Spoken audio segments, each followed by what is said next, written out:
많은 젊은이들이 결혼 적령기를 넘기고 있습니다. 또한 결혼을 해도 자녀를 낳으려고 하지 않습니다. 자녀를 낳지 않는 가장 큰 이유는 경제적인 이유 때문입니다. 돈이 너무 많이 든다는 것입니다. 이상민 국회의원의 자료에 의하면 자녀를 낳아서 대학에 졸업할 때까지 2억 5천만 원이 든다는 것입니다. 요즘 젊은이들은 이런 돈을 들이면서 굳이 자식을 낳아서 키워야 되느냐? 그저 결혼해서 부부가 함께 즐기고 여유가 있으면 여행이나 하고 편안히 사는 것이 더 낫다고 생각을 하는 것입니다. 그러나 인생을 한 60년쯤 살아보니까 생각이 달라지는 것입니다. 만약에 인생을 다시 한번 사는 기회가 주어진다고 하면 자식을 더 낳고 싶습니다. 딸 둘에 아들 하나 낳는데 한 5쯤 낳을 걸 그랬다. 그런 생각이 듭니다. 옛말에 농사 중에 으뜸이 자식 농사라고 한 말씀을 보게 되면 우리 어른들이 너무나 지혜로운 것 같아요. 자식을 낳아서 기른다고 하는 이 일이 인생을 살면서 얼마나 보람 있는 일인가, 얼마나 귀한 일인가 하는 것을 너무나 잘 알았구나, 그런 생각을 하게 됩니다. 이것은 우리 한국뿐만 아니라 저 중국에서도 역시 자식을 많이 낳는다고 하는 것을 복으로 생각을 합니다. 청나라 사람 적호가 쓴 통속편이라고 하는 책을 보게 되면 이 책에서 오복을 말하는데, 그 오복은 첫째가 오래 사는 것, 둘째가 재산이 많은 것, 셋째가 귀한 신분이 되는 것, 넷째가 몸과 마음이 편안하게 사는 것, 다섯 번째가 자손을 많이 두는 것. 이것이 인생을 살면서 받는 오복이다, 그렇게 말합니다. 우리나라도 예로부터 오복 그런 얘기가 많이 전해오고 있는데, 이 오복은 두 가지로 오복이 전해오고 있습니다. 한 가지는 오복이 뭐냐? 첫째로 자손이 많아야 하고, 둘째로 치아가 좋아야 하고, 이빨이 좋아야 된다는 거죠. 왜? 죽을 때까지 잘 먹고 살려면 이빨이 좋아야 먹지, 아무리 좋은 음식 부자라도 이가 나쁘면 먹기가 어렵기 때문에. 세 번째로는 부부가 해로해야 되고, 네 번째로는 손님을 대접할 수 있을 정도의 재산이 있어야 하고, 다섯 번째로는 죽은 후에 명당에 묻히는 게 오복이다. 또 다른 오복이 있습니다. 그것은 첫째로 장수하는 것, 둘째로 부자가 되는 것, 셋째로 건강하게 사는 것, 넷째로 자손이 많은 것, 다섯 번째로 치아가 튼튼한 것. 중국이나 한국이나 이런 이야기들을 보게 되면 복 가운데 자식을 많이 낳는다고 하는 게 복이라는 것이죠. 여러분, 자식이 없으면 서러운 일이 많습니다. 똑같은 이야기를 들어도 저 사람이 내가 자식 없다고 무시하나? 이런 생각을 하고 듣게 됩니다. 자식이 없으면 늙어도 찾아올 사람이 없습니다. 죽어도 장사 지내줄 사람이 없습니다.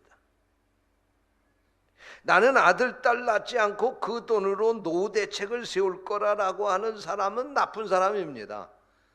이런 사람들이 많으면 세상은 참 험악해지고 삭막해집니다. 자식을 낳아야 그래도 아플 때에 힘이 되고, 어려울 때에 도움이 되고, 죽어도 울어줄 사람이 있고, 자식을 낳아야 누구에게 무시당하지 않습니다. 오늘 제가 본문에서 다 읽지 않았습니다만은 그 다음 절 말씀에 보면은 자식은 장사의 수중의 화살과 같다 그랬습니다. 화살이 화살통에 많이 써야 장수가 나가서 싸움을 하게 될 때에 그 화살 믿고 싸움을 할 수가 있다는 것이지요. 우리나라의 통계청의 자료를 보게 되니까 지금 세계 인구는 가파르게 증가를 해서 2100년이 되면 지금 70억의 인구가 100억이 된다는 겁니다. 그런데 세계 추세와는 반대로 우리나라는 인구가 점점 더 줄어들고 있습니다. 우리나라는 금년부터 인구 절벽을 맞이하게 될 것이라고 예측을 하고 있습니다.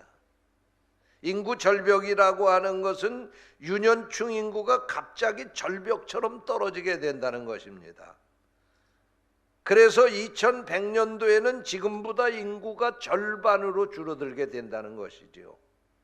우리나라는 OECD 국가 중에 한 가정당 1.3명 미만을 출산하는 초저출산 국가로 OECD 국가 중에 가장 꼴찌입니다. 이 꼴찌가 그렇게 영광스러운 것도 아닌데 지금 15년 동안 OECD 국가 중에서는 저출산 국가 꼴찌로 1등입니다. 삼성경제연구소에서 이 저출산의 추세가 만약에 이렇게 계속이 되면은 2018년 기준으로 2018년도에 우리나라 인구가 4,934만 명인데 2100년에 가면은 절반이 2468명으로 줄어들게 될 것이고 2500년에 가게 되면 우리나라 인구가 33만 명밖에는 남지 않을 것이다. 우리 대한민국의 인구가 계양구에 사는 인구보다 작게 그렇게 될 것이다 그러니. 그러니까 이때가 되면 대한민국은 지도상에서 나라가 사라지게 될 것이다. 여러분 잘 들으셔야 됩니다.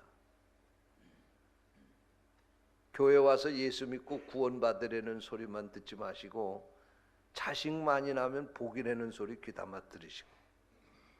여러분 우리가 영혼이 구원받아서 천국 가는 일도 중요하지만 육신이 이 세상에서 어떻게 사는 것이 하나님의 복을 받고 행복하게 사는가 잘 알고 살아야지 복을 받는 것입니다. 오늘 본문 말씀에 보면 자식들은 여호와의 기업이요 태의 열매는 그의 상급이로다 라고 말씀을 하고 있습니다. 하나님이 주신 자식들이 무엇입니까? 첫째로 하나님이 주신 자식들은 여호와의 기업이라고 말씀하고 있습니다. 여기서 기업이라고 하는 말은 히브리어로 라할라트라고 말하는데 이 뜻은 대대로 이어오는 재산과 사업을 말하는 것입니다. 특별히 여호와의 주신 기업이라고 하는 말씀은 기업은 기업인데 재산인데 유산인데 이것은 사람이 만들어서 물려준 것이 아니고 하나님이 우리에게 내려주신 재산이고 유산이라는 말씀입니다. 할렐루야. 여러분 자식들은 결혼을 통해서 얻어지는 무슨 자연적인 결과가 아니라 하나님이 주신 기업입니다. 하나님이 주신 보배로운 선물입니다. 그것은 사람의 힘으로 얻는 것이 아니라 하나님께서 우리에게 주신 것입니다. 이 세상에서 그러므로 자식들보다도 더 소중한 재산이 어디 있겠습니까? 자녀가 최고의 기업이라는 사실을 믿으시기 바랍니다. 성경을 보게 되면 이스라엘 백성들은 하나님이 그 부모를 축복해서 값없이 주신 선물이 자식이라고 그렇게 생각했습니다. 그렇기 때문에 자녀를 못 낳는 어머니들은 열망을 하면서 그 자녀를 얻기를 소원했습니다. 그래서 성경에 보면 사라가 그랬고 레아나 라헬이나 한나 같은 여인들은 자녀를 낳기를 그렇게 소망했던 것을 볼 수가 있습니다. 그들은 어머니가 된다고 하는 것은 자기의 소망이나 노력으로 되는 것이 아니라 이것은 하나님의 고유의 고난으로 하나님께서 태문을 열어주실 때만 이 자식을 얻는다고 생각을 했습니다. 그래서 바로 자식은 하나님이 주신 기업이라는 것입니다. 할렐루야. 둘째로 여기 말씀에 보니까 자식은 하나님의 상급이라고 말씀하고 있습니다. 상급이라고 하는 말은 히브리어로 사카르라고 하는 말인데, 이 말은 하나님께서 준 선물, 하나님께서 준 상이라는 말씀입니다. 하나님이 주시는 축복이요 은혜라는 말씀입니다. 그러므로 우리가 이 세상에서 자식들보다도 더 크고 더 귀한 상급은 없다는 말씀입니다.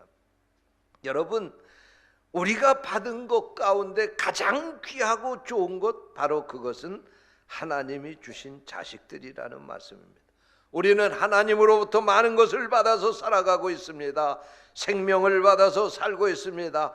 건강의 축복, 물질의 축복 등등 우리 가운데 많은 것을 하나님이 주셔서 가지고 살아가는데, 그 중에 제일 좋은 상이 자녀라고 하는 말씀입니다.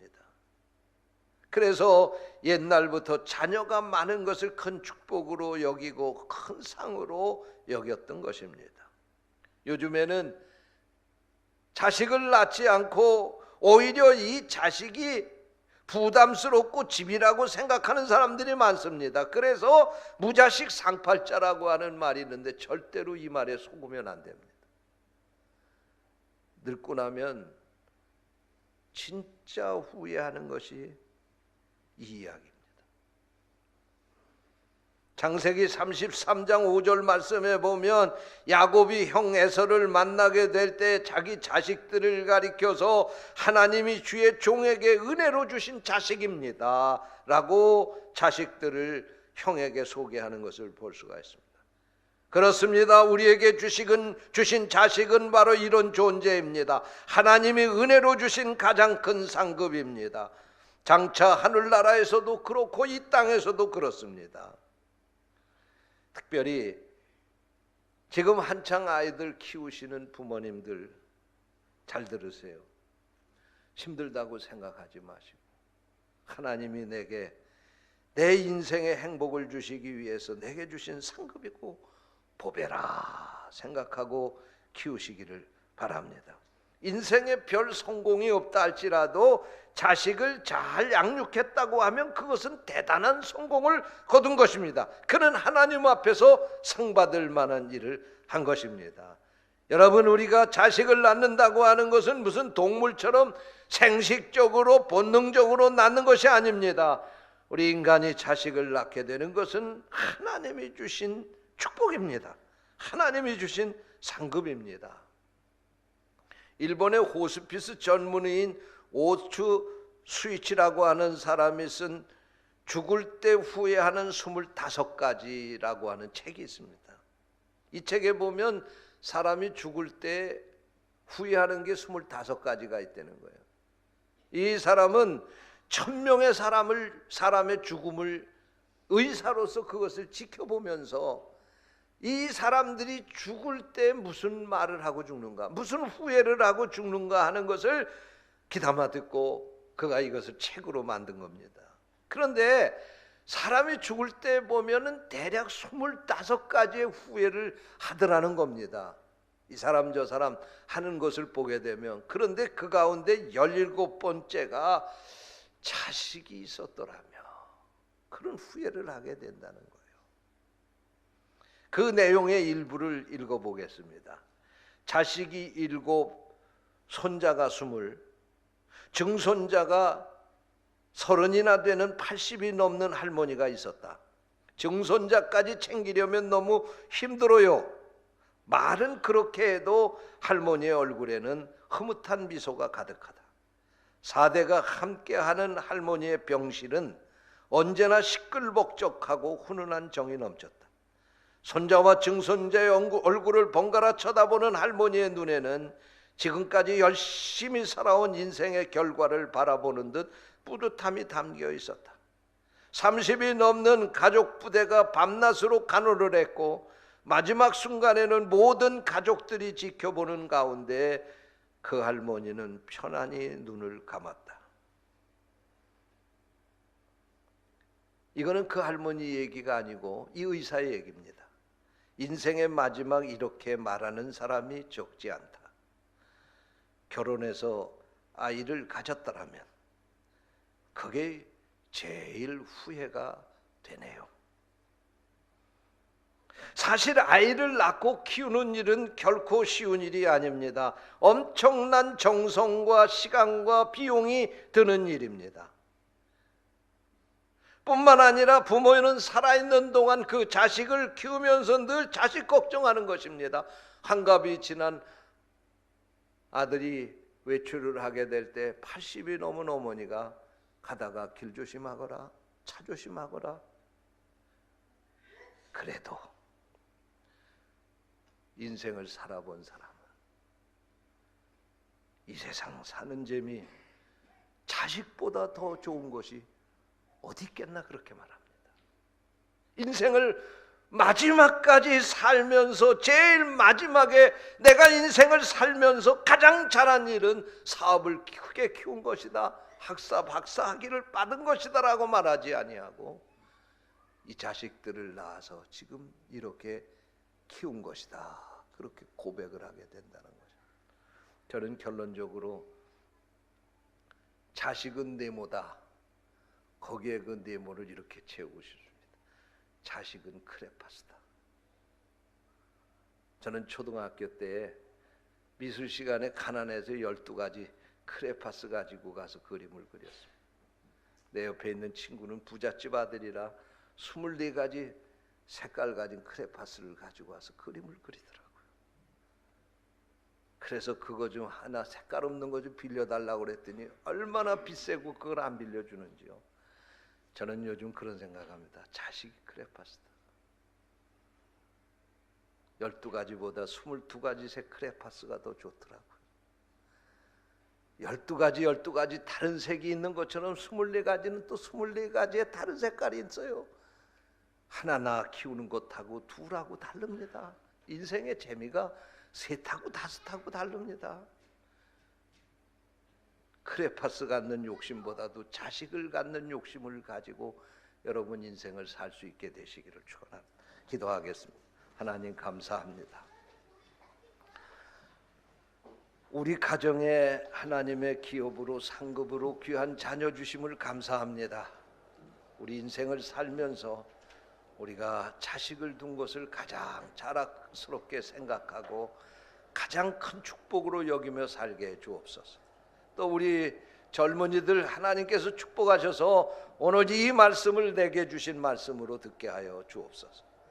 주님의 이름으로 간절히 기도하옵나이다. 아멘.